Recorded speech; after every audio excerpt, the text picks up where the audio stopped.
আসসালামু আলাইকুম প্রিয় ভিউয়ার্স, আজকে আপনাদের জন্য নিয়ে আসছে হলো এসএসসি 2024 সালের সকল বইয়ের রিয়ারেঞ্জগুলি, যে রিয়ারেঞ্জগুলো আসছিল সেগুলো নিয়ে আমরা আজকে আলাপ করব। পর্যায়ক্রমে 16 থেকে 24 পর্যন্ত সবগুলি রিয়ারেঞ্জ আমরা এখানে এরিয়াতে দিব।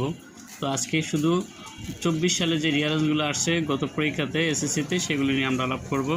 আর ভিডিওটি ভালো লাগলে লাইক কমেন্ট শেয়ার করবেন। তো আর ফুল ভিডিওটা দেখার জন্য মূল চ্যানেলে যান। তো প্রথম যে রিয়ারেঞ্জটা আসছে সেটা হলো যে ওয়ান্স আপন, দুই বন্ধুর রিয়ারেঞ্জটা আসছে। Once upon time there friends were passing through the forest, সেটা একটা ঢাকা বোর্ডের রিয়ারেঞ্জ। এটা once upon time there two friends were passing through the forest, একদা দুই বন্ধু বনের ভিত্তিতে হাঁটতেছিল। They were talking about their love for each other, তারা কথা বলছিল একে অপরের ভালোবাসার কথা।